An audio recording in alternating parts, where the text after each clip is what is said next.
you've worked with me for any length of time, you know that this is one of my favorite books of all time. Susan Winebrenner's Teaching Gifted Kids in the Regular Classroom, Strategies and Techniques Every Teacher Can Use. And this is the updated 4th edition. We're going to go through a piece of this today and really talk about a strategy that you can use in the classroom called compacting. And we use this strategy because we may hear from our students, "I'm bored." I don't know about you, but I've heard it, and I think probably all teachers have heard it if they have gifted kids. And one of the most interesting things that I had ever heard in one of my gifted classes when I was in college was, all of us have gifted kids. It doesn't matter if we're teaching gen ed, even special ed with twice exceptional kids, or if we're teaching in a gifted and talented classroom, gifted kids come through our school system. So we need to know how to work with these kids so that they're learning new things every single day. So if students are demonstrating mastery in specific skill areas, how do we as teachers help keep those words out of their mouth of "I'm bored"? Now, you may have heard me say a word that you're not quite sure what it means. I mentioned it earlier. It's called compacting. So here's some essential conditions needed for gifted students. Compacting is compacting already mastered content by pre-assessing knowledge or allowing faster-paced learning or content for the content. So compacting is what you do to the content if a student already knows it. You compact it.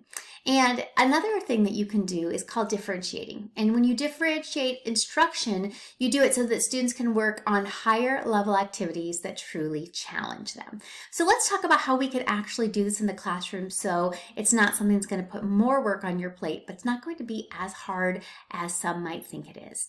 Here are some steps for successful compacting. I'm going to step out of your way. If you could push pause right now and read through these steps. Now let's take a look at some of the key words that are inside of these steps that we might want to look at. The first is standards. So we have a standards-based curriculum. We want to make sure that we identify those standards that the students must learn. And I mentioned earlier that students come in already knowing a specific set of information. And it can be things that they've been exposed to in the past or things that they've learned quickly just by picking up small things that you've mentioned in the classroom. So we want to give all students, not just our gifted students, but all students an opportunity to compact the curriculum. And we did that by giving them time to examine the content that's going to be tested. And then we offer them a pre-test opportunity. Now, this isn't something that you need to create. This is something that's already been created for you inside of your textbooks. Use the post-test and give students the opportunity to either take a pre-test if that's an option or post-test to know that they've scored at least 80% of the content and they're able to move on. And then you're going to have some extension activities that are available for them if they can compact out of the curriculum. So if they've scored 80% or above, let's give them some extension activities that they can work on to work on those areas of strength. Now, please remember, we're not working on areas of weakness. We're not using the time that they buy out of this compacting to work on areas of weakness. We're using it to work on areas of strength. And then we want to eliminate all of the drill and kill and practice and review. These students don't need it. So we're going to eliminate all of that because they've demonstrated mastery. And then we're going to keep some accurate records on these students to make sure that they're actually doing something with the time in that area of strength. And I have a compactor tool that each of you actually have that you can use. And then we're going to devise a method for storing those documents. So we want to be able to store those compacting documents. So here are the 7 steps to successful compacting. And when we're grading, just take a couple seconds to read through this. Students who are experiencing compacting and skill work are formally graded only on the grade level standards. We're not grading when they go above and beyond. We're just looking, have they mastered that grade level content that they're experiencing? And unless they're experiencing accelerated content assigned at a higher grade level. Although their extension activities are not formally graded, they earn the same letter grade for each day they're following the expected working conditions. And we're going to talk more about what those working conditions are and how you can give those to your students.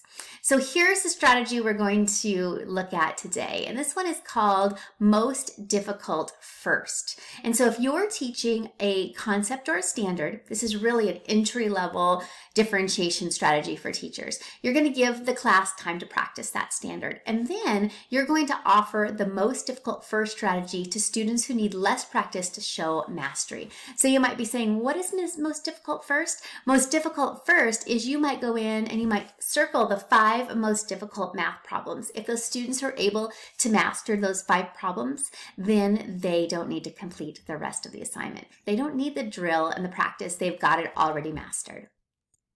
I promised earlier that I would share the Compactor with you. This was a tool that was created back in the 70s by Joseph Renzulli, and in this one you'll see that it has been updated with Joseph Renzulli and Linda Smith. And so this is the Compactor tool. Again, we're looking at area of strength. This is for Samantha P, and we're actually looking at compacting out the curriculum. So we can see here that Samantha's area of expertise is adding 2-digit numbers. This is something that she's able to do. Her mastery was documented with a 93% mastery rate on the Unit 5 post-test. So she opted in, 93% passed. So now she gets an opportunity to work in an area of strength. So we've created some alternate activities. You can definitely ask the students what they'd like to work on and honor that, or you can come up with some things on your own. And so a couple of those things that you could do here are adding 4-digit numbers. So she could come up with some problems. It could be just as simple maybe as taking a deck of cards and having her, keep the ace through the 9 and laying those 4 digits out at a time and then creating those problems and adding those problems. She can add 2-digit numbers with regrouping if this is an area of strength that she wants to continue practicing. I know one of our students actually practices math an hour a night. It's something he really enjoys doing, and he does it on his own before he goes to bed. So it just might be able to buy some time in this area of strength where they can continue the work that they're excited about. Or working with another student who's at a similar level, in this case it's Pat, and them working together to challenge one another with math problems. And that might be as simple as giving them a deck of cards, laying those out.